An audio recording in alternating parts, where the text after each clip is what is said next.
की एरवी व्याख्यानमालांना फारसे लोक येत नाहीत, पण अर्थात व्याख्यानमाला जर तेवढी प्रभावी असेल तर डेफिनेटली तुमच्यासारखे सगळे रसिक श्रोते इथे आलेले असतात. म्हणून मला वाटतं तुम्ही व्हॉट्सअपमध्ये अडकण्याच्या ऐवजी, युट्यूबवर जाण्याच्या ऐवजी, वेगवेगळ्या सिरियल्स पाहण्याच्या ऐवजी आज इथे येण्याचं चूज केलेलं आहे. याबद्दल तुम्ही सगळ्यांनी स्वतःसाठी एकदा छान जोरदार टाळ्या वाजवायला पाहिजे. रंग मनाचे रंग नात्याचे उलगडून सांगत असताना मी तुम्हाला थेट 2013 मध्ये घेऊन जाणार आहे. आज आहे, आता आपण सध्या 2025 मध्ये, पण मी घेऊन जाते 2013 मध्ये, जवळपास 12 वर्ष मागे. राजस्थान मधली एक ट्रॅव्हल एजन्सी होती. त्या ट्रॅव्हल एजन्सीमध्ये काही जणांचं ग्रुप बुकिंग झालं. त्यांना चारीधाम यात्रेला जायचं होतं. हा ट्रॅव्हल एजन्सीचा मालक जो होता त्याला असं वाटलं की तसंही चारीधाम यात्रेला जायचं आहे आणि मग यावेळेस आपण आपल्या कोणत्या माणसाला पाठवण्याच्या ऐवजी स्वतःच जाऊया आणि आपण पत्नीला सुद्धा घेऊन जाऊ. म्हणून त्याने पत्नीला विचारलं. ती सुद्धा अर्थात चारीधाम यात्रा म्हटलं ती पण खूप खुश झाली आणि ट्रॅव्हल एजन्सी हा स्वतः घेऊन गेला. जात असताना छानपैकी त्यांचं सगळं व्यवस्थित सुरळीत चालू होतं. जेव्हा ते केदारनाथला पोहोचले, आपल्या सगळ्यांना आठवत असेल केदारनाथला 2013 मध्ये तो महाप्रलय झाला होता. या महाप्रलयामध्ये अक्षरशः जमिनी, पूर्ण रस्ते सगळे वाहून गेले. मोठमोठ्या इमारती जमीनदोस्त झालेल्या दिसत होत्या. लोकांना दिसत होतं की आपलं स्वकीय नद्या पुराच्या पाण्यामध्ये वाहून जात आहेत आणि आपण काहीही करू शकत नाही. आक्रोशाशिवाय तिथे काहीच ऐकू येत नव्हतं. मोठमोठी झाडं सुद्धा उन्मळून पडलेली होती. सगळीकडे रडारड, आरडाओरड आणि वाहत जाणाऱ्यांचा जोरजोरात आक्रोश, हे सगळं चालू होतं. मग अर्थातच शासनाची मदत आली. शोधकार्य सुरू झालं. शोधताना बरेच तर प्रेतच सापडले, पण काही जिवंत व्यक्ती सुद्धा सापडल्या. आणि शोधकार्य चालू असताना तिथेच आणखी एक हा ट्रॅव्हल एजन्सीचा मालक होता जो स्वतः सुद्धा शोधत होता, कारण त्याची पत्नी सुद्धा त्याच्या संपर्कातून दूर गेलेली होती. तिचा सुद्धा शोध लागत नव्हता. शेवटी कोण कोण सापडले आहेत, प्रेत कोणाचे सापडले आहेत, ती सगळी प्रशासनामार्फत यादी तयार करण्यात आली. मृतांची यादी तयार करण्यात आली. बरेच दिवस झाल्यानंतर शोधकार्य आता संपवण्यात येणार होतं, तरी सुद्धा ती सापडलेली नव्हती. जे बेपत्ता झाले होते ते कदाचित मग मृत झाले असतील किंवा बेपत्ता असतील, म्हणून त्या यादीमध्ये तिचंही नाव घेण्यात आलेलं होतं. आणि अर्थातच नुकसान भरपाई घेण्यासाठी यालाही बोलवण्यात आलं. पण यानं सांगितलं की मी नुकसान भरपाई घेणारच नाहीये, कारण माझी पत्नी मेली असेल याच्यावर माझा अजिबात विश्वास नाही. भलेही ती या महाप्रलयामध्ये कुठेतरी वाहून गेली असेल, पण ती जिवंत आहे असं माझं मन मला सांगतंय आणि मी तिला शोधणारच आहे. खूप जणांनी समजूत घालण्याचा प्रयत्न केला. तो अजिबात ऐकायला तयार नव्हता. शेवटी प्रशासनाचं कार्य संपलं. एखादा महाप्रलय झाला म्हणून शेवटी जनजीवन कायमचं विस्कळीत थोडंच होणार आहे. म्हणून शेवटी हळूहळू जनजीवन सुद्धा सामान्य व्हायला लागलं. लोकांच्या घरामध्ये आता गोडधोड सुद्धा बनायला लागलं होतं. पण हा होता जो अजिबात केदारनाथ मधून हलायला तयार नव्हता. सगळ्यांकडे तो जायचा, तिचा पत्नीचा फोटो घेऊन की हिला तुम्ही पाहिलंय का, ही तुम्हाला कुठे दिसलीये का. बऱ्याच लोकांना नंतर तर वाटू लागलं की आता याला वेड लागलंय, पत्नी वियोगामुळे तो वेडा झालेला आहे. त्याचे घरचे सुद्धा त्याला बोलवू लागले की आता ती तर गेली, इतके दिवस नाही सापडली, याचा अर्थ ती हमखास गेलेलीच असणार आहे. त्याच्यामुळे तिचा शोध घेणं थांबव. तुझे मुलं इथे तुझी वाट पाहत आहेत. मुलांकडे तुला लक्ष देण्यासाठी यावं लागेल. तुझं घर सांभाळावं लागेल. नातेवाईकांनी, आई वडिलांनी सगळ्यांनी सांगण्याचा प्रयत्न केला. मुलांची काळजी घेणं तर खरंच पिता या नात्यानं गरजेचं होतंच. त्यानं त्याच्या ट्रॅव्हल एजन्सी मधले जे काही अमाऊंट असेल त्याच्या खात्यावर किंवा जी थोडीफार संपत्ती होती ती विकून मुलांची काळजी घेण्यासाठी व्यवस्था करून टाकली. पण हा काही केदारनाथ सोडायला अजिबात तयार नव्हताच. आणि असंच करताना प्रत्येक वेळेस कुणाला ना कुणाला तरी दाखवतं ना, गावोगाव शेवटी म्हणजे इथून पूर गेला, ते इथं पाणी गेलं तर कुठे गेली असेल, ती तिकडे गेली असेल का, इकडे गेली असेल का, करत करत तो सगळ्या गावांमध्ये सुद्धा भेटी देत होता.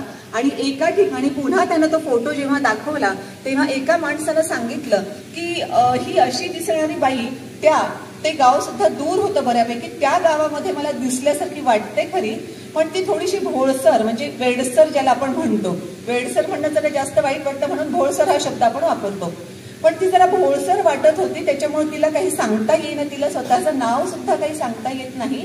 तर जस्ट तुम्ही चेक करून घेऊ शकता. तेवढ्या एका माणसाच्या, त्या म्हणतात ना की आशा वेडी असते, त्या माणसाच्या तेवढ्या त्या वाक्यांवरून याची आशा पुन्हा पल्लवित झाली की कदाचित माझीच बायको ती असेल. तिला शॉक लागला असेल, एवढं सगळं तिच्यासोबत इतक्या दिवसात काय झालं काय नाही माहीत नाही, म्हणून मी गेलं पाहिजे आणि तिला आणलं पाहिजे. जेव्हा हा मनुष्य तिथे गेला, त्यानं बघितलं तर ती खरोखर त्याची बायको होती. पण एवढ्या शॉक मध्ये ती गेलेली होती की तिला अक्षरशः काहीच समजत नव्हतं. आणि पुन्हा आपल्या बायकोला घेऊन तिला व्यवस्थितरित्या सगळं काउन्सिलिंग सारखं, किंवा अगदी प्रेमळ माणसं जर असतील ना आपल्या अवतीभोवती, तर असे भोळसर लोक सुद्धा लवकर त्यांचे मनाचे घाव भरले जातात. तुम्हाला मी अवश्य सांगितलंच पाहिजे की केदारनाथचा तो महाप्रलय झाला तेव्हा त्याची बायको बेपत्ता झाली, आणि जेव्हा त्याची बायको त्याला सापडली तो कालावधी किती असेल असं तुम्हाला वाटतं? तब्बल 19 महिने. होऊ शकतं असं? 19 महिने हा मनुष्य घरदार वगैरे सगळं सोडून, सगळेजण त्याला सांगतायत, सरकार त्याला म्हणतंय की ती गेली असेल, तू आता पैसा घे, नुकसान भरपाई घे आणि तुझ्या गावाला निघून जा.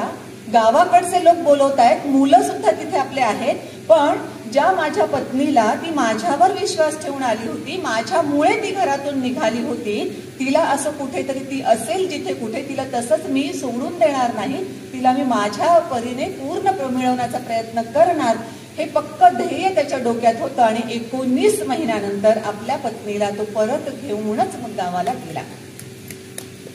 जे मला वाटतं, मुंदडा सर सांगत होते ना की नाते खूप विभागले जात आहेत, ते एकत्र आले पाहिजेत.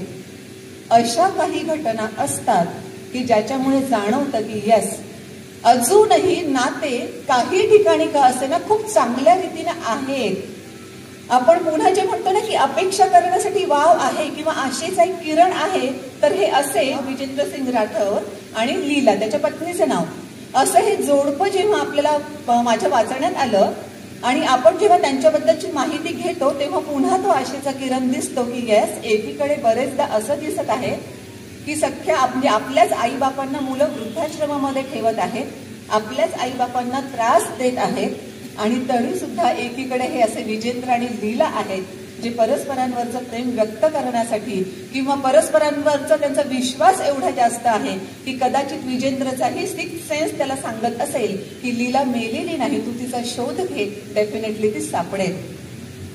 आयुष्यामध्ये बरेचदा आपण हार मानतो. हे एक उदाहरण त्याच्यासाठी फार महत्वाचं मला वाटतं की आपण हार मानता कामा नये आणि सिक्स्थ सेन्सवर आपण विश्वास ठेवला पाहिजे. जसा प्राण्यांचा सिक्स्थ सेन्स अजूनही कायम आहे, पूर येणार असेल, भूकंप होणार असेल तर ताबडतोब त्यांना चाहूल लागते आणि ते सुरक्षेची ठिकाणं शोधतात. आपलाही सिक्स्थ सेन्स लक्षात असेल कदाचित, जेव्हा आपण गुहा मानव जेव्हा होता मनुष्य, तेव्हा त्या काळामध्ये काय होत होतं ते बघितल्यावर की तेव्हाही त्याचा सिक्स्थ सेन्स जागा होता. पण दुर्दैवानं आता असं झालं आहे की आपण आपल्या सिक्स्थ सेन्सला जास्त मोकळीक देतच नाही, कारण आपलं पूर्ण डोकं, मन, एनर्जी सगळी कुठे गेलेली असते? आपल्या ध्येयावर थोडीशी कमी असते. म्हणजे विद्यार्थ्यांना मी ते म्हणते, अभ्यासामध्ये थोडीशी कमी असते, पण ही सगळी आपली एनर्जी कुठे जाते? तर ह्या अशा व्हॉट्सअप युनिव्हर्सिटीमध्ये किंवा युट्यूबवर, किंवा फक्त मला घ्यायचंय ज्ञान घ्यायचंय. ज्ञान घेत असताना त्याच्यावर प्रोसेस तरी होते का हे बघण्यासाठी सुद्धा कुणाला वेळ नाही.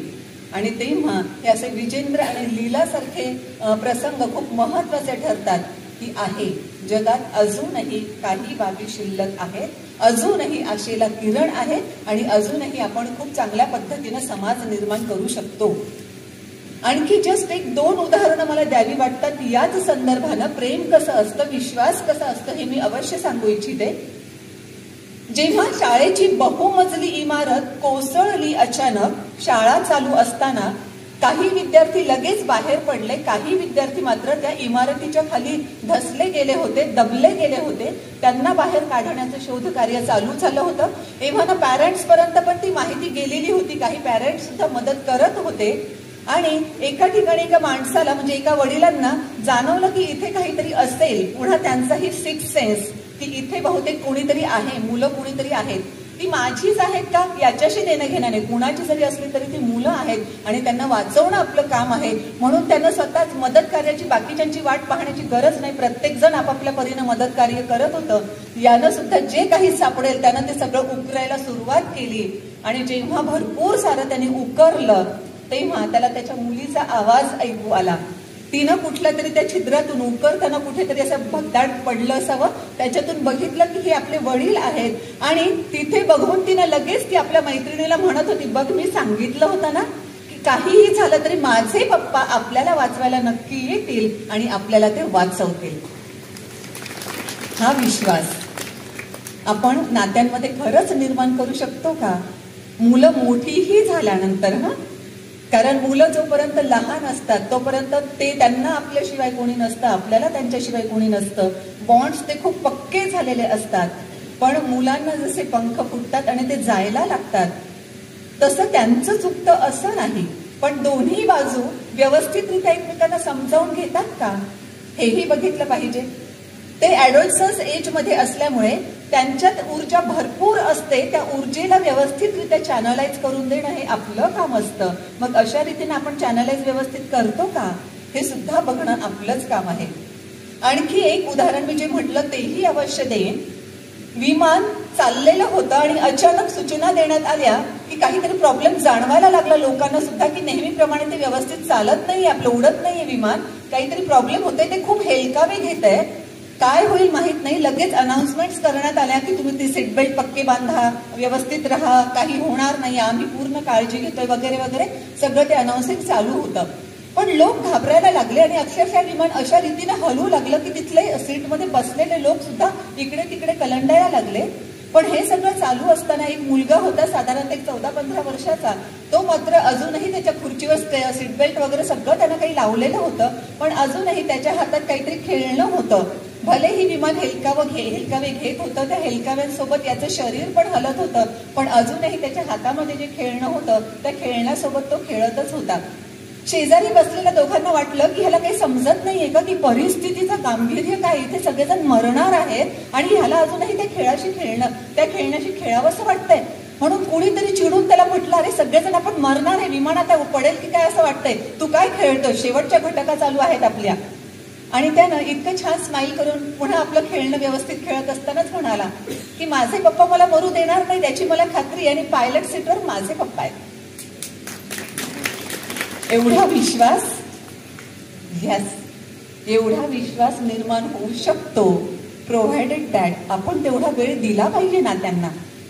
आपल्या प्रत्येकालाच आता इतकी घाई झाली आहे ना, आपण प्रत्येक जण एवढे बिझी झालोय. मी तर बरेचदा आवाहन करत असते असं की खरंच एकदा ठरवा, आज रात्री ठरवा की उद्यापासूनचे 24 तास पूर्ण माझे कसे कसे जात आहेत. अगदी मिनिटांचा जर हिशोब लिहावा लागला तर तेही लिहा.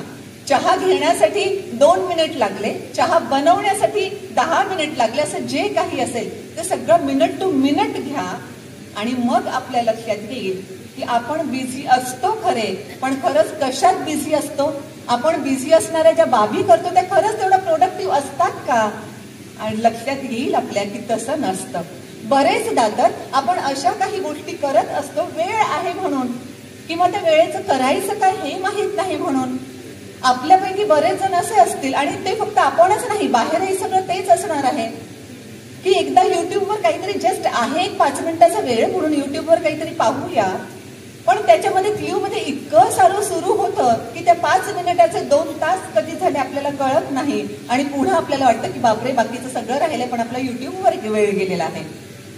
अशा रीतीनं वेळेचं भान जर आपण ठेवत नसू अजूनही तर ही वेळ गेल्यानंतर परत येत नाही हे माहीत असूनही उपयोग होणार नाही. Only knowledge makes no difference.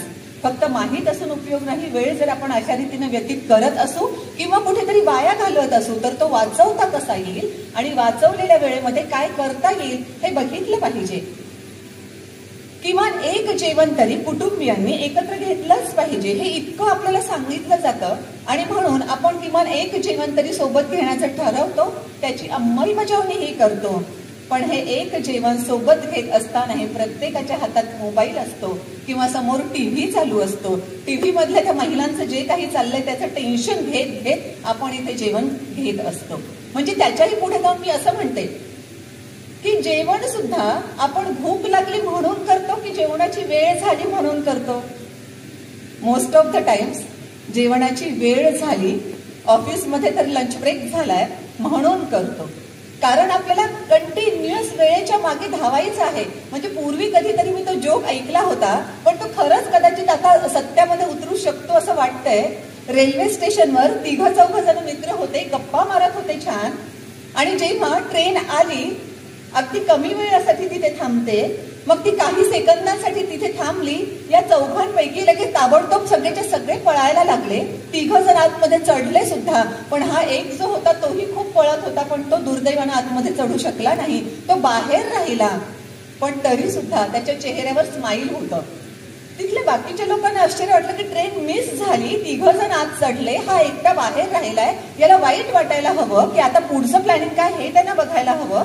त्याच्याऐवजी ह्याच्या चेहऱ्यावर स्माईल कसं काय? त्यांना सांगितलं ऍक्च्युली ते 3 मला तिथे सी ऑफ करण्यासाठी आलेले होते, जायचं मला होते रेल्वेमध्ये. इतकं बिझी. म्हणजे खरंच आपण कशाच्या मागे धावतोय? घड्याळाच्या टिकटिकीवर आपलं पूर्ण आयुष्य जर चालू असेल, खरंच पूर्ण टिकटिकीवरच चालू आहे ना. रात्री झोपताना अलार्म असतोच, त्याच्यानंतर सकाळी सुद्धा त्या अलार्ममुळेच आपण उठतो, त्याच्यानंतर सतत घड्याळाकडे लक्ष जात असतं, त्या वेळा सगळ्यांच्या पाळायच्या असतात.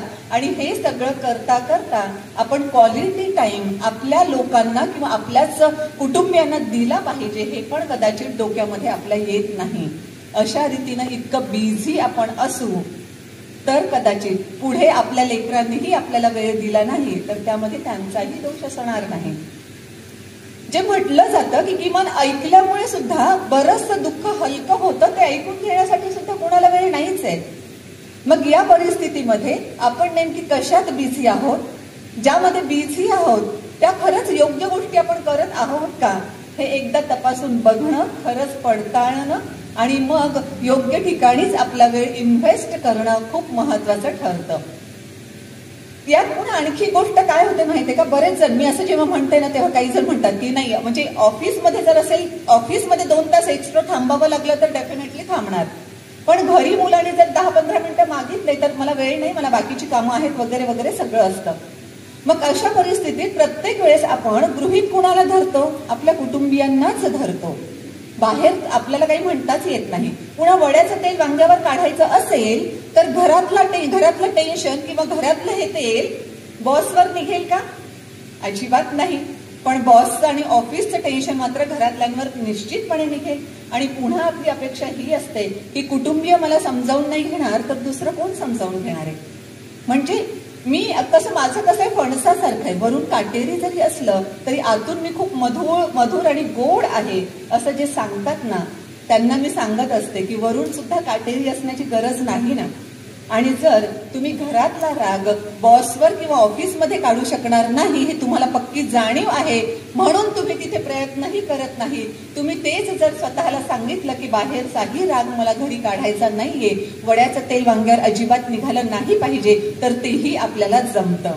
फक्त व्यवस्थितरित्या आपल्याला राग येतो, आपली चिडचिड होते, तर नेमकी का होते हे लक्षात घेतलं पाहिजे आणि घरातल्यांना गृहीत धरणं आपण कम्प्लिटली सोडलं पाहिजे. अदरवाईज त्या आईसारखी पश्चातापाची वेळ आपल्यावरही येते आणि या पद्धतीनं कदाचित बरेचदा आपल्यावर आलेलीही असणार आहे. ही आई संध्याकाळी ऑफिसमधून घरी आल्यानंतर लगेच पुन्हा मी म्हटलं तसं की घड्याळीच्या टिकटिकीवर तिचं सगळं काम चालू, मग सगळं काम करता करता तिचं घड्याळाकडे सतत लक्ष आणि स्वयंपाकघरामध्ये आवरणं, उद्याची तयारी करणं, मुलांची तयारी करणं, उद्यासाठीची वगैरे वगैरे सगळं तिचं चालू असताना एकदा ती अशी काहीतरी घाईनं वळली आणि तिचा छोटासा मुलगा जो होता तो अक्षरशः तिचा धक्का इतक्या जोरात लागला की तो पडता पडता कसा बसा त्यानं स्वतः सावरलं. त्यानं तर स्वतःला सावरलं, पण ही त्याच्यावर लगेच ओरडायला लागली की सारखं मध्ये मध्ये काय करतो, तुला समजत नाही का मी किती घाईमध्ये, मला कामं करायचंय, मला उद्याची सगळी तयारी करायची वगैरे वगैरे वगैरे सगळं काही. तो मुलगा बिचारा निघून गेला. मुलं खूप निरागस असतात आणि पुन्हा आपण रागवल्यानंतरही पुन्हा ती आपल्याचकडे येत असतात. पण त्याचा अर्थ आपण त्यांना गृहीत धरायचं, त्यांच्यावर रागवायचं हा पण होत नाही ना. जेव्हा तिचं सगळं काम आटोपलं, आता बेडरूम मध्ये जाऊन झोपायचं आहे, उद्याची ही सगळी काही तयारी केलेली आहे तिच्या लक्षात आलं आणि बेडरूम मध्ये ती जाऊ लागली, तेव्हा जस्ट तिच्या डोक्यात विचार आला की अरे मगाशी असं घडलं होतं, आपला हा मुलगा लगेच पडायला आला होता, त्यानं त्याला स्वतःला सावरलं आणि आपण मात्र त्याच्यावरच उगाच चिडलो. तिच्या लगेच तेही लक्षात आलं की दुपारी तर असं झालं होतं की आपण ऑफिसमधल्या पायऱ्या उतरत असताना एक शिपाई वर येत होता, त्याच्या हातामध्ये फाईलचा गठ्ठा होता, आपली काही चूक नव्हती, त्याचं मोबाईलमध्ये लक्ष होतं आणि म्हणून तो धडकला, त्याच्या हातातून फाईल खाली पडल्या. इमिजिएटली आपण त्याला सॉरी म्हणालो आणि त्याच्या सगळ्या फाईल आपण त्याला उचलून सुद्धा दिल्या. म्हणजे ऑफिसमध्ये त्याची चूक असतानाही आपण त्याला सॉरी म्हणतो. इथे तर हा माझा मुलगा पडता पडता तो स्वतःच कसा बसा सावरला, तरी सुद्धा आपण त्याला सॉरी म्हणणं तर दूर राहिलं, उलट त्याला आपण खूप जास्त बोललो आहोत. आता तिला फार वाईट वाटलं म्हणून ती मुलाच्या रूम मध्ये जाऊन त्याच्या डोक्यावरून हात फिरवू लागली, कपाळावरून हात फिरवू लागली. आणि जसं तिने कपाळावरून हात फिरवायला सुरुवात केली, मुलगा जागाच होता. इमिजिएटली तो उठून तटकन बसला मांडी घालून, लगेच उशी खालची त्यानं फुलं काढली, लगेच तिला फुलं देताना म्हणाला, आई तुला ही फुलं आवडतात ना, आज मला दिसली म्हणून मला खूप आवडली, तुझ्यासाठी मी मुद्दाम घेऊन आलो, मगाशी सुद्धा हीच फुलं देण्यासाठी मी तुझ्याकडे आलो होतो. आपण कल्पना करू शकतो की आता त्या आईला खरंच किती पश्चाताप झाला असेल.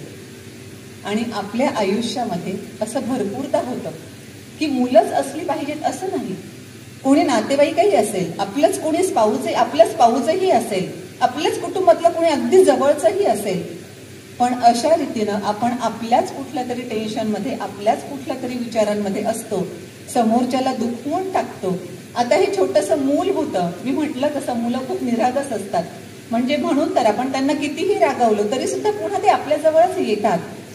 पण त्याच्यामुळे बाहेरच्यांना आपली चूक नसतानाही सॉरी म्हणणं आणि इथे मात्र सॉरी म्हणणं तर दूर राहिलं, उलट त्याच्यावर राग काढणं हे खूप चुकतं की नाही. मग कधी कधी भरपूरदा असंही झालेलं असतं की आपण घाईमध्ये असतो, घाईत मुलं काहीतरी बोलायला लागतात, त्यांच्यासाठी त्यांना जे सांगायचंय ना ते खूप महत्वाचंच असतं. आपल्याला असं वाटतं की ह्या गोष्टी काही फारशा महत्वाच्या नाहीत, किंवा आपल्या नात्यातलं दुसरंही कोणी असेल, आपले कदाचित आई वडील पण असतील, तेही आपल्याला काहीतरी सांगू इच्छितात, पण आपल्याला प्रत्येक वेळेस आपल्या कामांच्या लिस्ट समोर त्यांचं काम कमी महत्वाचं आहे किंवा त्यांचं बोलणं कमी महत्वाचं आहे असं वाटायला लागतं आणि आपण आपल्या घाईमध्ये पुढे जाण्याचा प्रयत्न करत राहतो. त्यांच्या भावना काय आहेत किंवा त्यांचं आपण ऐकून घेतलं नाही म्हणून काय फरक पडतोय, त्यांना काय वाटतंय याचा आपण विचार सुद्धा करत नाही. बरेचदा तर इतक्या तटकन आपण असे काहीतरी शब्द उच्चारतो की तटकन तोडून टाकलं जातं त्या लोकांना. नातं असतं म्हणून नातं पूर्णतः तुटणार नाही कदाचित, पण तरी सुद्धा एक कुठेतरी त्याला चरा पडलेला असतो, त्याचा विसर पडता कामा नये. जेव्हा काही घडतं तेव्हा इमिजिएटली कोणीतरी काहीतरी बोलतं, काहीतरी घडतं आपल्या आयुष्यामध्ये, कोणी काहीतरी वागतं, इमिजिएटली आपल्या इमोशन्स जाग्या होतात. इमोशन्सच्या आधारे आपण काय वागतो आपल्या स्वतःला सुद्धा कळत नाही आणि नंतर पश्चातापाची वेळ आली तरी सुद्धा तेव्हा मात्र त्याचा काहीच उपयोग नसतो. तुम्ही कदाचित त्या बातमीबद्दल पण ती बातमी सुद्धा वाचली असेल, अगदी छोटीशी कुठेतरी बातमी होती. त्या गृहस्थानी खूप स्वप्न होतं त्याचं, मला कार खरेदी करायची, कार खरेदी केली, दारामध्ये आली, अजून तिचा नंबर पण मिळायचा राहिलाय, आजच कार घेतलीये, रात्र झाली, सगळेजण झोपले, पण ह्याच्या डोक्यामध्ये माझी नवी कार वगैरे वगैरे सगळं काही. दुसऱ्या दिवशी सकाळीच त्याला जाग आली आणि कारवर आपल्या अगदी थोडी सुद्धा धूळ बसलेली असू नये. नवी नवी कार असते तेव्हा भरपूर तिच्याबद्दल आत्मीयता वाटत असते. सो ताबडतोब त्याला कपडा घेऊन जी धूळ बसलेली नव्हती रात्रीमध्ये फारशी, तरी सुद्धा ती पुसू लागला. त्याचा तो छोटा मुलगा जो होता तोही नवी कार म्हणत तोही बाहेर आला वडिलांच्या मागोमाग उठून. आणि आल्यानंतर वडील जेव्हा कारचा समोरचा भाग पुसत होते तेव्हा त्यांच्या लक्षात असं आलं थोड्या वेळाने की हा कारच्या मागच्या साईडला काहीतरी दगडानं, अणकुचीदार दगडानं काहीतरी करतोय. नव्या कारला अणकुचीदार दगडानं हा आपला पोरगा काहीतरी करतोय म्हटल्यानंतर त्यांना इतका जबरदस्त राग आला, त्यांनी अक्षरशः त्याला खेचलं, तिथलाच एक मोठा दगड घेतला आणि त्या दगडाने अक्षरशः त्याची बोटं ठेचायला सुरुवात केली की ह्याच बोटाने तू लिहित होता ना, कार तू खराब करू लागला ना, वगैरे वगैरे वगैरे. अगोदर आईला जे आतमध्ये होती थोडासा आवाज आला, पण ठीक आहे काहीतरी असेल, ह्यानं काहीतरी चूक केली असेल, आपला नवरा काहीतरी बोलत असेल. पण जेव्हा ह्याचा खूप जास्त रडण्याचा आवाज आला ना, नवऱ्याचाही खूप जास्त ओरडण्याचा आवाज आला, तेव्हा बायको धावत आली. बघितलं तर त्याच्या हातातून रक्त निघायला सुरुवात झाली बोटातून, पण तरी सुद्धा हा इतका रागात आहे की ते बोट अजूनही ठेचतोय. तेव्हा तिनं मुलाला कसं बसं वाचवलं, त्याच्या तावडीतून सोडवलं. मग अर्थातच ते पाहिल्यानंतर तोही भानावर आला, आपण हे काय केलंय, खूप चुकीचं केलंय, डॉक्टरकडे घेऊन गेले. मग ते सगळे बाकीचे उपचार करता करता डॉक्टरांनी सहज विचारलं की एवढ्या छान नव्या नव्या कारवर तू असं लिहित काय होतास. आणि त्यानं इमिजिएटली पुन्हा ते सगळं हाताचं जे दुःख असेल ते पूर्णतः विसरून सगळ्या भावना त्याच्या मनात कदाचित आल्या असतील की जे लिहिताना त्या भावना होत्या. इमिजिएटली तो हसत आणि आनंदानं म्हणाला, पप्पांनी माझ्यासाठी कार आणली आहे ना नवी नवी, आता ह्या कारमध्ये बसून मी खूप फिरणार आहे ना, मी आणि पप्पा आम्ही खूप लॉंग टूरला पण जाणार आहे ना मम्मीला घेऊन, त्याच्यामुळे मी आय लव्ह यू पप्पा हे लिहित होते. खरंच कार महत्वाची होती का आपल्या मुलाच्या भावना जपणं महत्वाचं होतं हे समजायला हवं ना. आणि पुन्हा मी तेच म्हणते, फक्त मुलांच्या बाबतीमध्ये नाही, आपले कुटुंबीय जे आहेत, आपले स्पाऊस असेल, आपले आई वडील, सासू सासरे जे नात्यामध्ये आहेत. आता तर झालंय काय की अगोदर तरी जॉईंट फॅमिलीज होत्या, पण आता तर फॅमिलीज इतक्या छोट्या झाल्या की तिघांचं किंवा चौघांचंच कुटुंब आहे. आणि त्याही तिघा किंवा चौघांचे तोंड प्रत्येक वेगवेगळ्या दिशेला असतील तर त्या घराला खरंच घरपण आहे असं म्हणावं का. कारण घर म्हणजे फक्त एकत्र राहणं नाही, तर एकमेकांशी चांगल्या प्रकारचा संवाद साधणं, एकमेकांच्या भावना जपणं. कोणी त्रासामध्ये असेल तर त्याच्या त्रासावर काहीतरी उपाय शोधणं किंवा आम्ही तुझ्या पाठीशी आहोत हे आश्वासक शब्द त्याला सांगणं, हे सगळं महत्वाचं असतं. पण सध्या असं झालंय की समोरची व्यक्ती काय बोलते, आपलाच नवरा, आपलीच बायको, आपलीच सासू काय बोलते हे सुद्धा आपल्या लक्षात नसतं. कारण आपलं लक्ष वाचनाकडे असतं, पण ते वाचन सगळं व्हॉट्सअपवरचं असतं. म्हणजे आज पुस्तक दिन आहे तर आपण पुस्तकं वाचून विचार प्रगल्भ करतो स्वतःचे, असं पण होत नाही. हे सगळं चालू असताना मग रिलेशन जर दूर दूर जात असतील तर पुन्हा आता काही चांगलं राहिलं नाही, तेव्हाचे दिवस फार छान होते वगैरे वगैरे म्हणण्यात काही अर्थच नाही ना.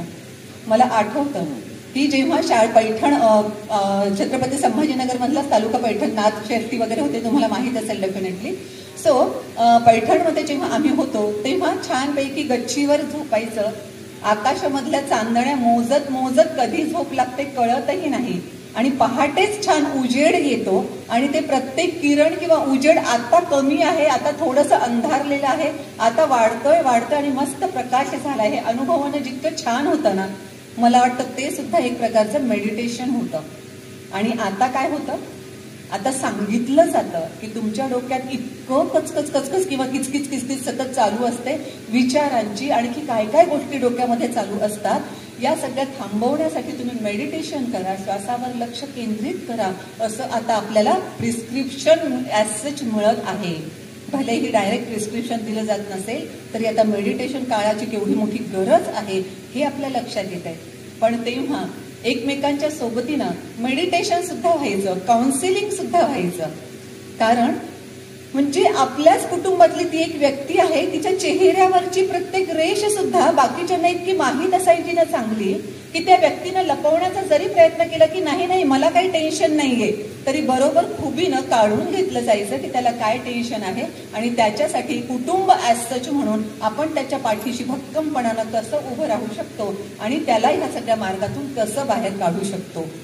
पण आता मात्र आपण भावनांच्या आहारी एवढं जातो, विचार ऍब्सोल्युटली करत नाही आपण असं का वागत आहोत किंवा आपल्याला काय पद्धतीच्या सुधारणा करणं गरजेचं आहे.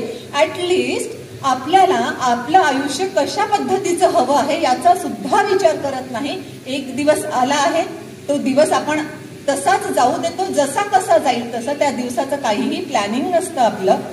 हा दिवस गेला की उद्याच्या दिवसाची तयारी होते, त्याचंही ऍब्सोल्युटली काहीही प्लॅनिंग नसतं.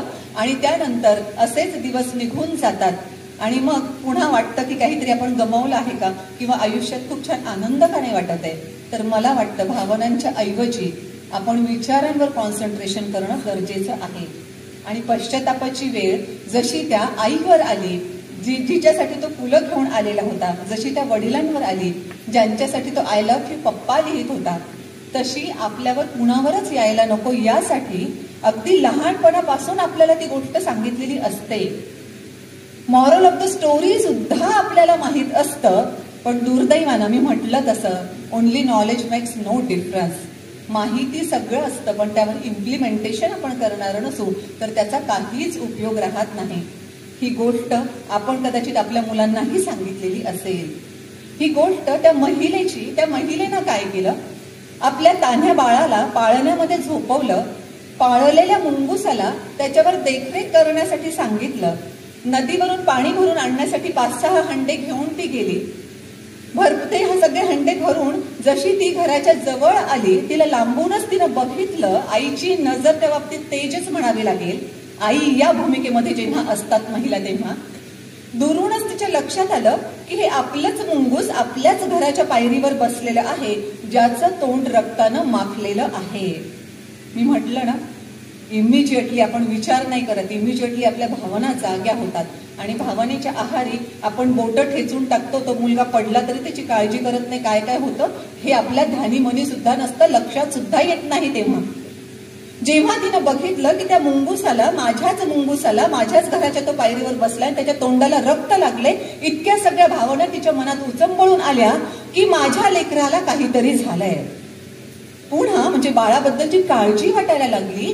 याच मुंगुसानं काहीतरी केलं असणार आहे. मुंगुसाबद्दलचा राग तिच्या डोक्यामध्ये आला. याच मुंगुसाच्या भरोशावर, विश्वासावर मी माझ्या लेकराला सोडून गेले होते. मुंगुसाचा बद्दलचा राग तर आहेच, पण मुंगुसानं विश्वासघातही केला. ही पण भावना इतकी डोक्यात उचंबळून आली की धाडकन तिनं सगळेच्या सगळे हंडे त्याच्यावर फेकून मारले, धावत पळत आत गेली. जेव्हा आतमध्ये गेली तेव्हा लक्षात असं आलं, बाळ अजूनही शांतपणे पाळण्यात झोपलेलं आहे. आणि अगदी नजर गेली तेव्हा लक्षात आलं की तिथे तर साप मरून पडलेला आहे. मग सभोवताली सगळीकडे तिनं पाहिलं तेव्हा तिच्या लक्षात आलं की ह्या बाळाला सापापासून वाचवण्यासाठी मुंगुसाला फाईट द्यावी लागली. ती फाईट सुद्धा अगदी साधी नव्हती, तर खूप टफ फाईट द्यावी लागली. तेव्हा कुठे ह्या बाळाला वाचवण्यामध्ये आणि त्या सापाला मारण्यामध्ये हे मुंगूस यशस्वी ठरलं होतं. आता भावनांचा निचरा झाला, थोडासा विचारांमध्ये ती आली आणि मग तिला जाणवलं की अरे, आपण तर सगळे हंडे मुंगुसावर फेकून मारले होते, त्याचं काय झालं बघायला हवं. म्हणून आता जेव्हा ती धावत पळत पुन्हा बाहेर आली, पाहिलं तर ते मुंगूस कदाचित आपल्या मालकिनीची शाबासकी आपल्याला मिळेल म्हणून तिची वाट पाहत बाहेर बसलेलं असेल, किंवा अगं असं झालं होतं, मी वाचवलंय आपल्या बाळाला, असं सांगण्यासाठी कदाचित तिथे बाहेर आलेलं असेल. पण ते मुंगूस जागच्या जागी आता गतप्राण झालेलं होतं. आता तिने कितीही पश्चाताप व्यक्त केला, कितीही तिला वाईट वाटलं की आपल्या जीवापेक्षा प्रिय असणाऱ्या आपल्या बाळाचे प्राण वाचवले, या मुंगुसानं स्वतःच्या प्राणांवर उदार होऊन भलेही परमेश्वरानं माझे प्राण घ्यावेत पण त्याचा जीव परत करावा असं ही कितीही म्हटली तरी सुद्धा तसं होतं का? अजिबातच नाही. आणि खरंच आपल्याला तेव्हापासून माहित आहे की सडन कोणीतरी काहीतरी वागतं, काहीतरी घडतं, इमिजिएटली भावना जेव्हा जाग्या होतात तेव्हा थोडं शांत बसायचं असतं, तेव्हा थोडंसं विचारांच्या प्रोसेसमध्ये येऊ देण्यासाठी वेळ घ्यावा लागतो. जे सांगितलं जातं ना की 1 ते 10 आकडे मोजा खूप राग आला असेल तर, पण काही जण मी तसे बघितले की 1 ते 10 आकडे 1, 2, 3, 4 लगेच 10 म्हणतात आणि त्यांना इतकं जास्त राग आलेला सगळे कोणी ही कल्पना काढली 1 ते 10 आकडे मोजायची. ते आकडे मोजण्यात माझा वेळ गेला आणि आता तो वेळ गेला म्हणूनही पुन्हा जास्त रागाने ते पुन्हा बोलायला लागतात. पण अशी पश्चातापाची वेळ नंतर येऊ नये याच्यासाठी काही क्षण तरी आपल्याला थांबावंच लागतं. आणि अर्थातच जेव्हा ती प्रसंग घडत असतो ना तेव्हा हे सगळं लक्षात येत नाही. म्हणून जेव्हा आपण असं छान सायलेंट बसलेलो आहोत, ऐकण्याच्या मूडमध्ये आहोत, तेव्हा व्यवस्थित आपल्या ब्रेनमध्ये ते फीड करून घेणं आणि जेव्हा सगळं व्यवस्थित चालू आहे तेव्हा सतत प्रॅक्टिस करत राहणं की मी आता रिस्पॉन्स देईन, रिॲक्ट करण्याच्या ऐवजी प्रतिसाद द्यायला लागेल, प्रतिक्रिया नाही देणार. काही घडलं तर भावनांच्या आहारी जाऊन काही करण्याच्या ऐवजी मी त्या काय घडलं, का घडलं या संदर्भानं विचार करेन आणि विचारातून जर मग काही म्हणायचं असेल तर डेफिनेटली बोलेन. मग तेव्हा रागवायचंही असेल, वादही घालायचा असेल तर डेफिनेटली आपण घालू शकतो. पण भावनांच्या आहारी गेल्यानंतर आपलं स्वतःवरचं नियंत्रण पूर्ण संपलेलं असतं. भावनेच्या भरात, रागाच्या भरात आपण काय बोलतो हे आपल्याला कळत नाही आणि नंतर कितीही सॉरी म्हटल्यानंतर फरक होत नाही. म्हणून आणखी एक बाब आपण लक्षात अशी घेतली पाहिजे आणि सवय जी लावली पाहिजे, जी मी म्हणते, कितीही राग आला ना तर कासवाची त्रिसूत्रीवर अंमलबजावणी करायची. कासवाला जेव्हा धोका जाणवतो तेव्हा काय करतं कासव? लगेच कवचामध्ये जाऊन बसतं. जेव्हा आपल्याला धोका जाणवतो की आता मी ट्रिगर होत आहे, माझ्या इमोशन्स आता वर वर वर चढू लागल्यात, मग म्हणजे अगदी तळपायातली आग मस्तकात चढणं असो किंवा खूप काहीतरी वाटणं असो, जे काही असेल तसं होत आहे, तर जसं कासव लगेच धोका ओळखला की कवचात जाऊन बसतं, तसं आपण कदाचित आपल्या खोलीमध्ये जाऊन बसू शकू. तिथे सुद्धा आपल्याला डोक्यात तेच विचार असतील असं जर वाटत असेल तर कुठेतरी त्या घटनेपासून दूर जाऊन थांबू शकू. तिथे गेल्यानंतर जसं आपण आपल्या कोशामध्ये जायचं किंवा आपण एक म्हणजे स्पेस घ्यायची स्वतःसाठी. जेव्हा कासव मधून मधून चेक करतं की आता धोका टळलाय का, जोपर्यंत धोका टळत नाही तोपर्यंत ते दुसरी स्टेप करतं, ते म्हणजे त्या कवचामध्ये तसंच बसून राहतं. जोपर्यंत आपली खात्री पटणार नाही की आपण आता व्यवस्थित मेंटली फ्री झालो आहोत आणि आता आपण भावनेच्या, रागाच्या भरामध्ये नाही तर व्यवस्थितरित्या चर्चा करण्याच्या मूडमध्ये आहोत, तेव्हाच मग त्या परिस्थितीकडे पुन्हा जायचं आहे. तोपर्यंत तिथेच थांबून राहायचंय. आणि कासवाची तिसरी बाब म्हणजे जेव्हा कासवाला लक्षात येतं धोका पूर्णपणे टळला आहे, तेव्हा ते कवचातून बाहेर येतं आणि त्याच्या ठिकाणी निघून जायला लागतं. तसं जेव्हा आपल्याला जाणवेल की आता आपला राग ओसरला आहे, भावना व्यवस्थित कमी झाल्या आहेत, तेव्हा पुन्हा आपण त्या परिस्थितीकडे पोहोचू शकू. म्हणूनच जे म्हटलं जातं ना की रागाच्या भरामध्ये डिसिजन कधीच घेऊ नका. मी तुझं आयुष्यात कधी तोंड पाहणार नाही, यानंतर माझ्या घरी पाऊल सुद्धा ठेवायचं नाही, वगैरे वगैरे असं काय काय आपण बोलायला लागतो ना की त्याच्यानंतर परिणाम काय होतात त्याच्याबद्दल कितीही वाईट वाटलं, कितीही आपण समेट घडवून आणण्याचा प्रयत्न केला तरी सुद्धा उपयोग होत नाही. आणि रागाच्या भरात जसं डिसिजन घ्यायचं नाही तसं आनंदाच्या भरात प्रॉमिसही करायचं नाही. म्हणजे पूर्वी आपण गोष्टींमधून वाचलेलं असेल की त्या राजाला खूप काहीतरी आनंदाची बातमी कळाली की गळ्यातला कंठा घेतला, त्याला देऊन टाकला, हातातलं काहीतरी देऊन टाकलं, वगैरे वगैरे. तर तसं हा मी तुला हे घेऊन देईल किंवा मी तुझ्यासाठी ते करेन अजिबात द्यायचं नाही. कारण आनंदाचा भर ओसरला ना मग लक्षात येतं की आपण जे प्रॉमिस दिलं आहे ते पाळणं खरंच प्रॅक्टिकल आहे की नाही, किंवा आपण ते करू शकतो की नाही. म्हणून हे तरी आपण स्वतःला व्यवस्थितरित्या इम्बाईब करून घेणं गरजेचं आहे. आणि मी म्हणाले तसं की जोपर्यंत आपण असं नॉर्मल आहोत, ऐकून घेण्याच्या मनस्थितीमध्ये आहोत, तेव्हाच ठरवायचं की मला या क्षणापासून प्रॅक्टिस करायची आहे. अर्थातच एवढ्या वर्षांची सवय ताबडतोब एका दिवसात किंवा 2 दिवसात जाणार नाहीये. मग पुन्हा पुन्हा कदाचित तसंच व्हायला लागेल की पुन्हा आपण भावनेच्या भरामध्ये येऊ, पुन्हा काहीतरी तटकन बोलून टाकू, पटकन काहीतरी म्हणून टाकू आणि मग रिलेशन दुरावले तरी मला काही देणं घेणं नाही, वगैरे वगैरे असंही आपलं व्हायला लागेल. पण जशी आपली प्रॅक्टिस होत राहील तसं एक वेळ डेफिनेटली तीही येते की समोरची व्यक्ती काहीही बोलली तरी सुद्धा व्यवस्थितरित्या विचारपूर्वक आपण वागणं आपल्याला शक्य व्हायला लागतं. आणि यस, विचारपूर्वक आपण वागणं याचा अर्थ समोरची व्यक्तीनं कितीही आक्रस्ताळेपणा केला, समोरच्या व्यक्तीनं काहीही त्रास द्यायला सुरुवात केली तरी सुद्धा आपण फक्त ऐकून घ्यायचं आहे असा अजिबात होत नाही. जसा नागानं फणा काढावा लागतो पण प्रत्येक वेळेस चावण्याची गरज नसते ना. नुसतं फणा काढला तरी ते माणसं पळून जात असेल किंवा त्याचा धोका टळत असेल तर फणा काढणं पुरेसं आहे. तसं यस, माझ्यातही मीही हे करू शकेन, पण तुझं नातं मला महत्वाचं आहे म्हणून मी हे करत नाही. किंवा वाद, चर्चा जे काही असेल ते होऊ देत, फक्त ती विचारपूर्वक झालेली असावी, भावनेच्या भरात अजिबात नाही. याची काळजी आपण घेतली पाहिजे. बरेचदा हे असं का होतं रिलेशन्स मध्ये किंवा वादावादी का होत राहते, ती यासाठी की आपण दुसऱ्याचा अँगल समजून घेण्याचा प्रयत्नच करत नाही. मी जर माझ्या हातामध्ये एखादा मग घेतला, कॉफीचा मग किंवा आपण चहाचा कप म्हणूया, तो चहाचा कप मी हातात धरला आणि अशा रीतीनं तुम्हाला दाखवला की त्याची दांडी माझ्या साईडनं आहे आणि बाकीचा कप तुम्हाला दिसतोय. मी तुम्हाला कितीही म्हणाले की ह्या कपाला दांडी आहे का, तुम्ही सगळेजण म्हणाल नाहीये, आणि मी म्हणेन नाही कसं म्हणता तुम्ही, दांडी आहे, मला दिसतेय ती. बरेचदा आपल्या वादामध्ये पण ते होतं ना की तू असं म्हणूच कसं शकेल, मला दिसतंय ना ते, मी स्वतः माझ्या डोळ्यांनी पाहिलं. म्हणून जर मी म्हणत असेल की मी माझ्या डोळ्यांनी पाहते कपाला दांडी आहे, आणि तुम्ही सगळेच्या सगळेजण म्हणताय की कपाला दांडी नाहीये, असं आपण कितीही भांडण करत बसलो तरी तोपर्यंत उपयोग होणार नाही जोपर्यंत आपण कप फिरवून बघणार नाही. जेव्हा आपण कप फिरवून बघू तेव्हा माझ्या लक्षात येईल की यस, हा कप असा आहे ज्याला एकाच साईडनं दांडी आहे आणि बाकी कुठेच दांडी नाही, म्हणून हे सगळे म्हणत होते की कपाला दांडी नाहीये. आणि तुमच्याही लक्षात येईल की यस, एका साईडनं दांडी आहे म्हणून मी म्हणत होते की कपाला दांडी आहे. आता भांडण होईल? अजिबातच नाही. पण त्यासाठी करावं काय लागतं, त्यासाठी बाजू फिरवून बघावी लागते. त्याच्या दृष्टिकोनातून काय आहे हे सुद्धा आपल्याला लक्षात घ्यावं लागतं. जर ते नाही घेतलं तर मग आपण कितीही असे भांडण केले तर उपयोग होणारच नाही. म्हणजे ते भांडण म्हणजे कसं असतं माहितीये का, की अगदी नॅरो रोड असेल आणि समोर एका वेळी एकच गाडी जाऊ शकते, समोरून एक गाडी आली, इकडून एक गाडी झाली.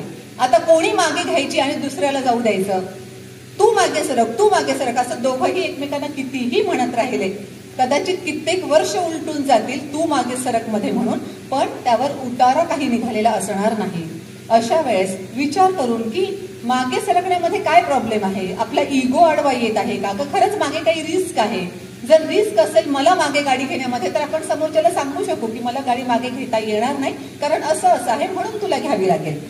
पण फक्त इगोचा इश्यू जर असेल, मोस्ट ऑफ द रिलेशन्स मध्ये दुर्दैवानं इगोचाच प्रॉब्लेम निर्माण होतो. प्रत्येक वेळेस मीच का माघार घ्यायची, प्रत्येक वेळेस मीच का करायचं, मीच का करायचं, कारण आपण तेवढं विचार केलेला असतो. प्लस जेव्हा आवश्यकता भासेल आणि जेव्हा संधी मिळेल म्हणण्यापेक्षा संधी व्यवस्थित आपण शोधायची आणि त्यावेळेस सांगूनही द्यायचं. ते अर्थात वेगवेगळ्या त्या परिस्थितीनुसार सांगावं लागतं, पण समोरच्याला ही जाणीव झाली पाहिजे की इगोपेक्षा आपल्यासाठी नातं महत्वाचं आहे, म्हणून आपण विचारपूर्वक सगळं करत आहोत आणि त्याचं हे सगळं टँट्रम जे आहे ते सहन करत आहोत. त्यानंतर आपल्याच ह्या विचारांमधून डेफिनेटली समोरच्या मध्येही बदल घडायला लागतो. हे मी बऱ्याच प्रकरणांमध्ये स्वतः पाहिलेलं आहे. सो इट वर्क्स हे अगदी 100% तुम्हाला सांगू शकते.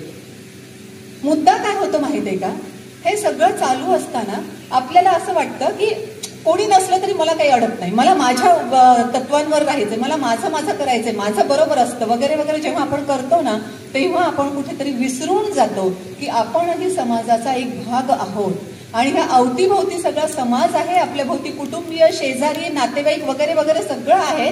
म्हणून आपल्या असण्याला, आपल्या अस्तित्वाला अर्थ आहे हे कुठेतरी आपण विसरतो. मी जर तुम्हाला ऑफर दिली की मॅडमनी माझं इंट्रोडक्शन करून दिलं आणि जर मी असं म्हटलं की त्या इंट्रोडक्शन मध्ये एक महत्वाचा भाग सांगायचा राहिला होता, तो महत्वाचा भाग खूप महत्वाचा असल्यामुळे मी तुम्हाला सांगते. अर्थात कोणत्या अँगलनी किंवा कोणत्या कॉन्टेक्स्टनी सांगते आहे हे लक्षात घ्यायला हवं. अदरवाईज मी जर म्हटलं की आणि मग पोपट असा बोलला आणि तुम्ही म्हणाल की पोपट कधी बोलतो का, तर त्याला अर्थच नाही राहणार. म्हणून कोणत्या कॉन्टेक्स्टनी सांगत आहे ते लक्षात घ्या. आणि मी जर तुम्हाला असं म्हटलं की माझ्याकडे एवढे सारे अधिकार आहेत की तुमच्यापैकी कोणीही जस्ट हात वर करण्याचा अवकाश की त्या व्यक्तीला मी त्या राज्याचं सम्राट पद देऊन टाकेन. सम्राट पद, बरं, चक्रवर्ती सम्राट असायचं ना पूर्वीचे, तसं सम्राट पद मी तुम्हाला देऊन टाकेन, फक्त तुम्ही हात वर करायची गरज आहे. अर्थात मला माहित आहे की त्या राज्याचं सम्राट पद आपण स्वीकारायचं की नाही स्वीकारायचं ह्याचा निर्णय घेण्यासाठी तुम्हाला ते राज्य कोणतं आहे हे सांगावं लागेल, बरोबर. मग ते राज्य कोणतं आहे हे सांगताना मी तुम्हाला असं सांगेल की ते राज्य अतिशय सुंदर आहे. म्हणजे तुम्ही जे जे काही स्क्रीनवर पाहत असाल निसर्ग सौंदर्य, ते सगळंच्या सगळं निसर्ग सौंदर्य तिथे आहे. झुळझुळणारे झरे आहेत, खळखळणाऱ्या नद्या आहेत, अथांग समुद्र आहेत, उंच उंच डोंगर आहेत, खोल खोल दऱ्या आहेत, जे तुम्हाला गुगलही सांगणार नाही तशा पद्धतीची ही फळं तिथे आहेत, जे तुम्हाला गुगलही दाखवणार नाही असंही वैविध्य सगळं काही तिथे आहे. आणि तुमच्यापैकी कोणी जर मला विचारलं की तिथे एखादी हिऱ्याची खाण असेल का, तर माझं उत्तर असं असेल की असं एक वचनात नाही बोलायचं, अनेक वचनात बोलायचं. खाण नव्हे, खाणी आहेत आणि फक्त हिऱ्याची काय घेऊन बसलात. ज्या कशाच्या खाणी अवेलेबल असतात त्या सगळ्याच्या सगळ्या खाणी त्या राज्यामध्ये अवेलेबल आहेत. पण पण आला की प्रॉब्लेम येतो. म्हणतात ना, मीम हकीम खत्रे जान, तसं व्हायला नको. म्हणून पूर्ण सत्य सांगताना जेव्हा मी तुम्हाला सांगेन की पण हे सगळं त्या राज्यात आहे, पण जिवंत अस्तित्व फक्त तुमचंच असणार आहे. कोणीही माणसं, बायका, मुलं, कोणीही कोणतंच जिवंत अस्तित्व तिथे नाही. पशु पक्षी प्राणी सुद्धा नाहीत. अगदी तुम्ही म्हणाल की एखादा डास, एखादा किडा, एखादी अळी असं तरी काहीतरी तिथे दिसेल ना, तर नो, जिवंत अस्तित्व कोणतंही नाही. जिवंत अस्तित्व फक्त तुमचं आहे. हात वर करणार कोणी? त्यापेक्षा म्हणणार की आम्हाला काही वेळ लागलाय का त्या तशा राज्याचं सम्राटपद स्वीकारायला? त्यापेक्षा आम्ही जिथे आहोत, भलेही आमच्या मुलांनी आम्हाला त्रास देऊ देत, अभ्यास नाही करत म्हणून आम्हाला त्यांच्यावर ओरडायचं असू देत, भलेही सासूबाई थोडंसं 2 शब्द जास्त बोलत असू देत, भलेही सुनबाई जरा जास्तच बोलकी आहे असं वाटू देत, काहीही असू देत, पण आपल्या इथे अस्तित्वाला अर्थ येतो जो तिथे सम्राट पदावर असताना सुद्धा येत नाही. कारण सम्राट असलो तरी प्रजाजन कोणी नाहीये. सम्राट पदावर आपण गेलो आहोत तरी पाठीवर शाबासकीची थाप देणारं कोणी नाहीये. सम्राट असलो तरी सुद्धा आपलं वाट पाहणारं कोणी नाहीये. म्हणून हे तर लक्षात घेतलंच पाहिजे की हे सगळं आपण मिस करू जर फक्त इगोला कवटाळून बसू तर. म्हणून इगो म्हणजे प्रेस्टिज इश्यू, कोणती गोष्ट करायची किंवा इश्यू म्हणून कोणत्या गोष्टीला जास्त महत्व द्यायचं आणि कोणत्या गोष्टीला अजिबात महत्व द्यायचं नाही, याचा निर्णय आपल्याला घेता आला पाहिजे. आणि हा निर्णय तेव्हाच घेता येईल जेव्हा आपण विचार करून घेत राहू, भावनेच्या भरात नाही. आजपासून त्याचे माझे काही संबंध नाही, आजपासून मी बिलकुल बोलणार नाही, हे निर्णय घ्यायचे तर अवश्य घ्या.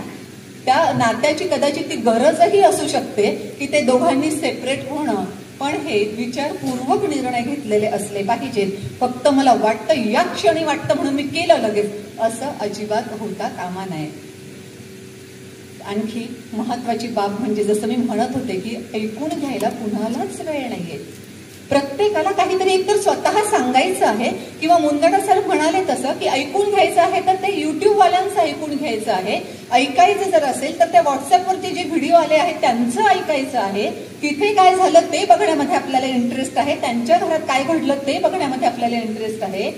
सुनीता विल्यम्स अंतराळातून आल्यात का खाली हे आपल्याला खूप जास्त महत्वाचं वाटतं. पण जसं मुंदडा सर म्हटले कुटुंबाकडे लक्ष द्या, तसं तुमचा मुलगा गेलाय का कॉलेजला बरोबर इथे लक्ष द्यावं लागेल ना आपल्याला.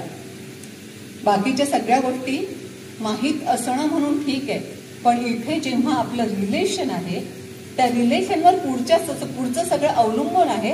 अशा परिस्थितीमध्ये त्यांना आपण किती वेळ देत आहोत, त्यांच्या सोबत आपण कसं वागत आहोत, हे सुद्धा तेवढंच महत्वाचं आहे. आणि म्हणून जर कोणी सांगत असेल काहीतरी तर नुसतं ऐकून घेण्याने सुद्धा खूप फरक पडतो. बरेच काउन्सिलर्स असं सांगतात की मोस्ट ऑफ द टाइम्स आम्हाला फक्त त्यांचं ऐकून घ्यावं लागतं. आणि काउन्सिलर्स भरपूर मोठी मोठी फीस आकारतात, माहीत असेल तुम्हाला. मग नवरा बायकोचं भांडण झालेलं असो किंवा आणखी काहीतरी वेगवेगळे प्रकरणं असो, या सगळ्यासाठी जेव्हा काउन्सिलरकडे जातात तेव्हा ते फक्त ऐकून घेतात. आणि मनातला ऐकून घ्यायला कोणीच नाही. आपल्याला मित्र कोणी नसतो, आपल्याला मैत्रीण कोणी नसते जिला सांगावं. बरं, जेव्हा आपल्याला खूप उफाळून आलेलं असतं की मला आता या क्षणी बोलून मोकळं झालं पाहिजे, त्या क्षणी तिला वेळ नसतो. आणि मग काय करायचं? मग हे सगळं साचत राहतं आणि मग कुठेतरी ठिणग्या बनत मोठा ज्वालामुखी होतो आणि जो ह्या नात्याला कदाचित स्वतःसोबत होरपळवून टाकतो. म्हणून अशा परिस्थितीमध्ये ऐकणारा कान असणं आपल्या आयुष्यात हेही खूप महत्वाचं आहे. आपल्या आयुष्यात किमान एक तरी व्यक्ती अशी असावी जिच्यासोबत आपण सगळंच्या सगळं उघडपणे शेअर करू शकलो पाहिजे. आणि अर्थातच माझं ऐकण्यासाठी कोणीतरी पाहिजे असं जेव्हा आपण म्हणतोय तेव्हा यस, मी सुद्धा माझे लिसनिंग इयर दुसऱ्या कोणाला तरी डेफिनेटली देईन. कुणी जर मला सांगायला आलं असेल, नुसतं बोलून मोकळं होणार असेल, तर मी सुद्धा त्याला बोलून मोकळं होऊ देईन, त्याचं सगळं मी ऐकून घेईन शांत रीतीनं. हे सुद्धा करण्यासाठी आपले लिसनिंग इयर आपण त्यांना दिले पाहिजे. पण दुर्दैवानं पुन्हा तिथेही काय होतंय, आपण सगळेजण आपल्याकडे काय आहे यापेक्षा काय नाही याच्यावर जास्त भर देत आहोत. जसं पुन्हा मी मुंदडा सरांचंच म्हणेन की ते म्हणाले होते की कोणी काय केलं, ह्यांनी काय केलं, त्यांनी काय केलं हे बघण्याची गरज नाहीये. आपलं लाईफ आपल्याला जसं हवं तसं झालंय का, तसं जर चालू असेल तर काही अडचण नाही ना. पण तरी सुद्धा जसं ते म्हटलं जातं की आपली कार आपल्याला तेव्हा जुनी वाटायला लागते जेव्हा शेजारचा नवीन कार खरेदी करतो. लगेच आपल्याला आपल्या कारचा रागही यायला लागतो, ती खूप खटारा झाली असंही वाटायला लागतं. का? त्यानं खरेदी केली आहे म्हणून. म्हणजे माझ्याकडे जे आहे त्याच्यापेक्षा जे नाही ते माझ्याकडे का नाही याचा विचार करण्यामध्ये आपण फार वेळ घालवतो. आपल्याला लक्षात हे पण येत असेल की माझ्याकडे घर आहे, माझ्याकडे बंगला का नाही, माझ्याकडे कार आहे पण ती मोठी कार का नाही, हे आहे पण ते का नाही, असं सगळं करताना कुठेतरी अशा रीतीने वागल्यासारखं होतं की एखादं खूप सुंदर घर असेल आणि त्या घरामध्ये फरशीचा कुठेतरी कोपरा निसटलेला असेल किंवा फुटलेला असेल तर डेफिनेटली सगळ्यांचं लक्ष कुठे जातं? फक्त त्या कोपऱ्याकडे जातं. आपल्यालाही काय काळजी वाटायला लागते, घरामध्ये कोणी पाहुणे आले, कोणी नातेवाईक आले तर नेमकं ती फरशी जी फुटलेली आहे ती आपल्या घराची शान घालवते आणि आपलं ऑब्झर्वेशन चालू असतं की त्यांचं लक्ष त्या फुटलेल्या फरशीकडे तर जाऊ नये आणि आपलं लक्ष वारंवार तिथे जातं म्हणून डेफिनेटली त्यांचंही लक्ष तिथे जातं आणि पुन्हा आपल्याला रडण्यासाठी किंवा वाईट वाटून घेण्यासाठी कारण सापडतं की हे असं होत आहे. म्हणून याला मिसिंग टाईल असं म्हटलं जातं की तिथली ती टाईल मिसिंग आहे. जिथे आपल्याला काही बदल करता येणारच नाही तिथे वाईट वाटून घेऊन उपयोग नाही ना. मी काही माझ्या मैत्रिणीही अशा बघितल्या आहेत, काही महिला अशा बघितलेल्या आहेत की एक केस पांढरा दिसायला लागला की बाकीच्या काळ्या केसांकडे लक्षच जात नाही आणि तो सारखा पांढरा केस बरोबर दिसायला लागतो आणि तो पांढरा केस म्हणजे त्या एक जण तर असं म्हणाले की ते पांढरा केस पण असं काय करतो माहित नाही म्हणे, पण बाकीचे सगळे काळे केस चोपून चापून बसलेले असतात तो मात्र बरोबर उभा राहिलेला असतो. पुन्हा ही मिसिंग टाईल झाली. ही बदलता येणार आहे का? जर बदलता येत असेल काही तर डेफिनेटली ती मिसिंग टाईल आपण व्यवस्थितरित्या पक्की करून घ्यायची, व्यवस्थितरित्या ती सेटल करून घ्यायची. पण ज्या अशा काही गोष्टी आहेत की ज्या बदलता येण्यासारख्या नाहीत तिथे ते ऍक्सेप्ट करणं आणि त्या गोष्टीकडे दुर्लक्ष करणं हेच आपल्या हातामध्ये असतं. हे जर आपल्याला जमायला लागलं तर डेफिनेटली जगण्याची आपली कला खरंच आपल्याला समजली आहे हे लक्षात येईलच. आयुष्य खरंच खूप छान आहे, फक्त त्या पद्धतीने आपण विचार केला पाहिजे. आपण विचार कसा करतो त्याच्यावर बऱ्याच गोष्टी अवलंबून असतात. मी तुम्हाला आणखी 2 उदाहरणं अवश्य देऊ इच्छिते. समुद्र किनाऱ्यावर तुम्ही बघितलं असेल की बरीच छोटी छोटी दुकानं असतात, त्याच्यामध्ये काही ना काहीतरी विक्रीसाठी भरपूर ठेवलेलं असतं. त्या समुद्र किनाऱ्यावरच एक साधारण म्हणजे अगदी असं भिकारी वगैरे असल्यासारखा एक मुलगा आणि त्याची एक छोटी बहीण, दोघंही अगदी लहान लहानच, ते फिरत होते. फिरता फिरता मग त्यातलेच कुठेतरी शंख जमा कर, कुठेतरी शिंपले जमा कर, मध्येच एखादा छान खडा दिसतो तो खडा जमा कर, असं त्या दोघांचंही चाललं होतं. आणि हे सगळं चाललं असताना आपली बहीण मागेच कुठेतरी थांबली. त्या मुलाच्या लक्षात आलं, तोही अगदी छोटासा, त्याच्या लक्षात आलं की मागेच आपली बहीण थांबली म्हणून त्यानं पाहिलं तर ती बहीण एका काचेचं अगदी पूर्णपणे सगळी फ्रेम लावलेली होती आणि तिथे खूप सुंदर बाहुली होती. अतिशय महागडी असेल, ते दुकानच खूप महागडं होतं. पण त्या बाहुलीकडे एक टक ती बघत होती. हा लगेच गेला, लगेच जणू काही पॅरेंटिंगच्या भूमिकेमध्ये आल्यासारखं, तुला ती बाहुली हवी आहे का? तिनं सुद्धा सांगितलं की हो मला ती बाहुली हवी. आपला मोठा भाऊ, मी म्हटलं ना की माझे पप्पा आपल्याला वाचवायला डेफिनेटली येतील, हा विश्वास असतो.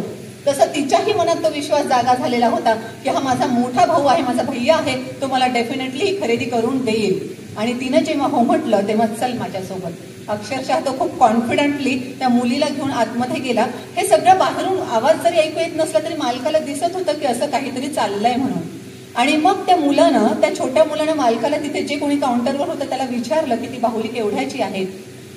त्यानं सांगितलं की तू किती पैसे देऊ शकशील? तर तो म्हणे माझ्याकडे पैसे नाहीये, पण माझ्याकडे त्याच्यापेक्षा सुद्धा खूप महागडं असं काही आहे. काय आहे माझ्याकडे? मग त्याने खिशातून काढलं की इतके सुंदर सुंदर शंख आहेत, इतके सुंदर सुंदर खडे आहेत, इतके सुंदर सुंदर, हा तर मोठा शिंपला सुद्धा आहे. त्याचा तो खजिना जो होता त्याच्या दृष्टिकोनातून तो सगळा त्यानं तिथे ठेवला आणि विचारलं की माझ्याकडे पैसे नाही पण हे सगळं खूप मौल्यवान आहे, याच्यातलं किती होतं ते सांगा. ते सगळं बघितल्यानंतर, परिस्थिती लक्षात आल्यानंतर या दुकानदारानं सुद्धा त्यातलं अगदी खरोखर काहीतरी मोजल्यासारखं केलं. एक 3-4 शंख बाजूला काढून घेतले, बाकीचे परत केले की त्या बाहुलीची किंमत एवढीच आहे. 4 शंखांना ती महागडी बाहुली देऊन टाकली. त्या दुकानात काम करणारा मनुष्य हे सगळं बघत होता की दोन्ही मुलं जेव्हा बाहेर गेले तेव्हा त्या माणसानं ह्या दुकानदाराला विचारलं की एवढी महागडी बाहुली तुम्ही त्या 4 शंखांच्या मोबदल्यात दिली, त्या 4 शंखांचं आपल्याला काही अस्तित्व पण नाही, कारण समुद्र किनाराच आहे, भरपूर शंख आहे सगळीकडे, पण 4 शंखांच्या बाबतीमध्ये कशी काय तुम्ही ही बाहुली दिली? तेव्हा दुकानदारानं असं सांगितलं की कदाचित त्या मुलाला आज माहित नाही की बाहुलीची किंमत किती आहे आणि शंखाची किंमत काहीच नाही समुद्र किनाऱ्यावर असताना हे सुद्धा त्याला माहित नाही. पण जेव्हा तो थोडासा अजून मोठा होईल तेव्हा त्याच्या लक्षात येईल की बाहुली खूप महागडी होती आणि शंख काहीही महत्वाचे मौल्यवान नव्हते ऍब्सोल्युटली. तरी सुद्धा एका दुकानदारानं, भलेही मी त्याला आठवणार नाही, माझं दुकान त्याला आठवणार नाही, पण डेफिनेटली त्याला हे आठवेल की एका दुकानदारानं फक्त 4 शंखांच्या मोबदल्यामध्ये मला एवढी महागडी बाहुली दिली. माणुसकी कायम आहे याच्यावर त्याचा तेव्हा विश्वास बसेल. आणि दुसरं एक उदाहरण, तेही खूप महत्वाचं मला वाटलं. आपल्याला माहित आहे की काही जण मानसिकदृष्ट्या शारीरिकदृष्ट्या विकलांग असतात. एक असाच शारीरिक वाढ तर झाली आहे अगदी 16-17 वर्षाच्या मुलाची, पण मानसिक वाढ मात्र झालेली नाही. अशा त्या आपल्या मुलासोबत वडील त्याला फिरवायला घेऊन जात होते आणि एका ठिकाणी त्या मुलानं बघितलं की क्रिकेटची मॅच चालू आहे. त्याच्याच वयाची मुलं असावीत कदाचित. हा लगेच त्याच्या पद्धतीनं वडिलांना त्यांना सांगितलं की मला सुद्धा ती क्रिकेटची मॅच खेळायची आहे आणि मला बॅटिंग करायची आहे. आता वडिलांना लक्षात आलं की आपला मुलगा हा असा, क्रिकेटमध्ये कोणी त्याला घेणार नाही, पण जाऊ दे जस्ट विचारून तर बघू, कदाचित जर घेतलं तर हा खूप खुश होईल, बरंच चाल असं म्हणून वडील त्याला घेऊन जाऊ लागले. तर आपण जातोय, आपण क्रिकेट खेळणार याचा आनंद त्याच्या चेहऱ्यावर एवढा जास्त होता की वडील म्हणाले की नाही गड्या, ह्या मुलाने काहीही करून त्याला खेळू दिलं पाहिजे, याच्या चेहऱ्यावरचा असा फुललेला आनंद आणखी जास्त क्षण टिकला पाहिजे. आणि मग जो बॅटिंग करणार होता त्याला त्याने सांगितलं की हे असं असं आहे, तर याला बॅटिंग करू देतोस का? आता त्या मॅचची सिच्युएशन अशी होती, 1 ओव्हर राहिलेली होती आणि हे जे फलंदाजी करत होते ते ऑलमोस्ट जिंकण्यामध्येच होते, पण अशा परिस्थितीमध्ये बॅटिंग या मुलाला करायला देणं याचा अर्थ आपण आपलं जिंकण्यावर पाणी सोडणं हे 100% खरं होतं. पण त्या मुलानं ह्याच्या चेहऱ्यावरचा आनंद बघितला, लगेच आपल्या टीममेट्सकडे गेला, त्यांची काय चर्चा झाली माहित नाही, स्वतःच्या हातातली बॅट त्यानं त्या मुलाच्या हातामध्ये दिली आणि सांगितलं कर तू बॅटिंग.